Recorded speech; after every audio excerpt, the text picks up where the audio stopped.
السلام عليكم.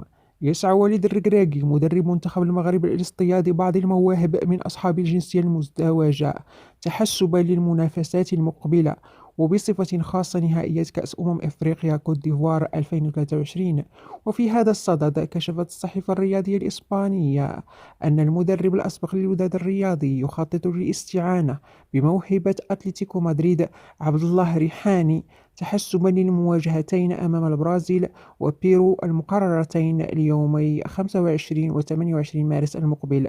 وتألق المهاجم صاحب 19 عاما مع الفريق روخي بلانكوس خلال النسخة الحالية من دوري أبطال أوروبا للشباب، حيث سجل 4 أهداف وأهدى تمريرتين حاسمتين من 7 مباريات شارك فيها في المسابقة.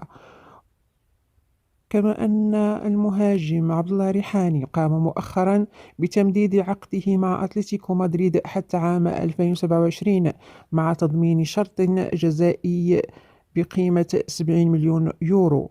وأكدت عدة تقارير إعلامية إسبانية أن اللاعب مرشح لدخول حسابات الفريق الأول لنادي العاصمة الإسبانية خلال الفترة القادمة. ويرشح العديد من الملاحظين أن عبد الله ريحاني سيصبح المهاجم الأول لأسود الأطلس في المستقبل القريب، في ظل الإمكانات الكبيرة التي أبان عليها مع الفريق أتلتيكو مدريد. وفي خبر اليوم، وجه الناخب الوطني وليد الركراكي الدعوة إلى آمين فرحان مدافع الوداد الرياضي ضمن اللائحة الأولية للأسود التي ستواجه البرازيل يوم 25 مارس الحالي بمركب المبطوطة بطنجة، والبيرو يوم 28 من الشهر ذاته بمدريد. ويعد فرحان رابع لاعب من الوداد باللائحة الأولية للأسود بعد كل من رضا التقناوتي ويحيى عطية الله ويحيى جبران.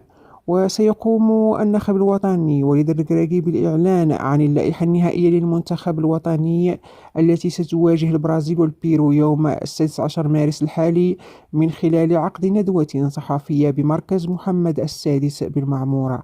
وينطلق المعسكر الإعدادي للأسود يوم 20 مارس الحالي بالرباط، قبل الانتقال إلى طنجة يوم 24 من الشهر ذاته لمواجهة البرازيل، وبعدها السفر إلى إسبانيا لملاقاة البيرو. لا تبخلوا على القناة بتعليقاتكم، الإعجاب والاشتراك في القناة.